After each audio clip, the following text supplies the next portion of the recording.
and I knew he came from a broken home, but I didn't know the extent of how his father used to fuck with him. Like, his father was a very abusive man.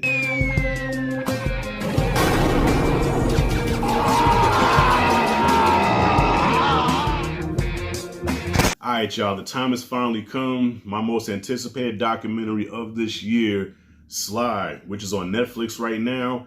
If you're a SLY fan, Rocky fan, Rambo fan, watch this. You're welcome. So it falls at 1 hour and 36 minutes, which at first disappointed me because I'm like, dude, this dude's story is so extraordinary. You need more than 1 hour and 36 minutes to tell this story. But I will say, even though it doesn't detail like every damn thing, but I think it tells the story that SLY wanted to tell, and I think his intent was to inspire somebody, because he says a key thing in this documentary that I think really sums up his character is that he is in the hope business. He's not in the film or movie business. He's in the hope business. He makes and writes films to give people hope, because this man came from nothing. Like, this is a classic example. SLY is a classic example, and not the only example, but a classic example of a man that comes from nothing, that doesn't have all the physical attributes of a pro athlete. Okay, he can't sing, he can't dance, he can't, you know what I'm saying? Like, a lot of these talented people that you hear of, from the Michael Jacksons, Michael Jordan, Muhammad Ali, Tom Brady, Michael Phelps, like all these extraordinary people with these extraordinary gifts that we look up to, SLY, who is a 5'10" Italian guy with not the best looks in the world, has a lip that droops down like this, has a slurred speech, doesn't have the attributes that producers are looking for in an actor.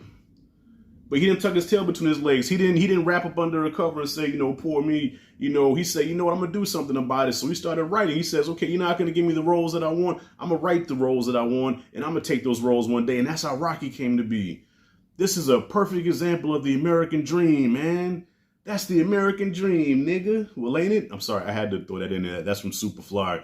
So that's why I call SLY my second pops, man, because from the time I was 4 years old, or probably younger than that, you know, Rocky was already, it was engraved in my head. Like, when I was a hyperactive little kid, and my father, my first pops, you know, needed a little break. You know, he would sit me in front of the TV, put the tape in the VCR, hit play. So from 4 to 44, man, endless jewels, nuggets, whatever you want to call it, man. The life lessons, you know.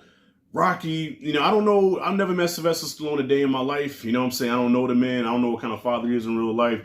But man, Rocky Balboa, I guess, you know, when I say my second pops, I guess I really mean Rocky, because man, just all the lessons that he would give, you know what I'm saying? And just his life as an example. I'm like, damn, okay, I can do it. You know, this dude went up against Apollo Creed, who he know he couldn't beat, but he said, listen, as long as I'm standing by the end of the last bell, I won. I know this guy's going to kill me, but fuck, I'm going to give him everything I got. And that's always been my mentality, man. I've always been a fighter. You know, I've never been the smartest either. I've never been the most physically gifted, you know what I'm saying? But I always gave my all. I always fought. And though I'm not at the status of a Sylvester Stallone, but all those attributes that I saw in that character, I tried to take on a lot of those. So that's what I mean when I say my second pop. So not dissing my first pops. I mean, shit, my daddy shot me out his nuts. So I can never diss my first pops. You know what I'm saying? And you know, he's a dope ass father, man. I love my daddy to death, man. But you know, so when my dad needed a break, yo, tag, SLY was in. You know what I'm saying?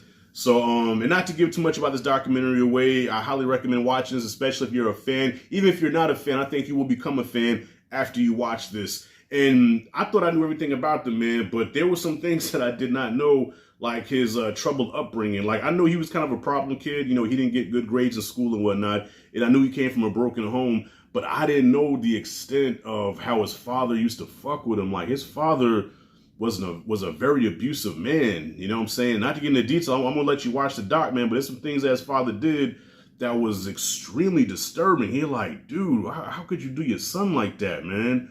So, yeah, definitely check this documentary out, man. I highly recommend it. Personally, I wish it was longer, but that's only because I'm a fan. So not to say that, you know, I'm not talking about, yes, well, you know, this documentary is missing a lot, which it is, but it's okay because SLY told the story I think he wanted to tell.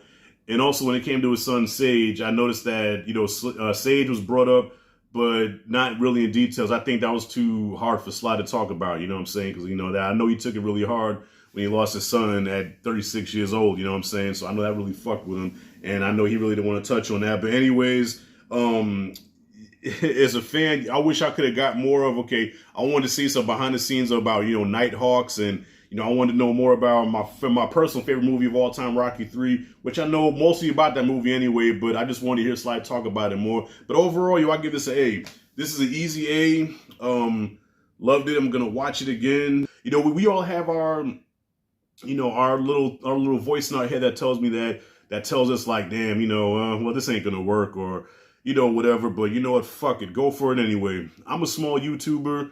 I barely make anything off of this shit, but goddamn it, I love it. I believe in it, and I work to make it better all the damn time. And that's it, and that's all. And I got Sly to thank for a lot of that. So the brother don't know me, I don't know him, but damn it, just know that you inspired somebody, goddamn it. And that's it, and that's all. Anyway, what you guys think of the documentary? Comment freely below. Let me know what you thought. If you like it, dig this content, hit that like and subscribe. Notification bell in the corner. Hey, yo, and with that being said, hey, yo, keep punching, because it's not about how hard you hit. It's about how hard you can get hit and keep moving forward. That's how winning is done.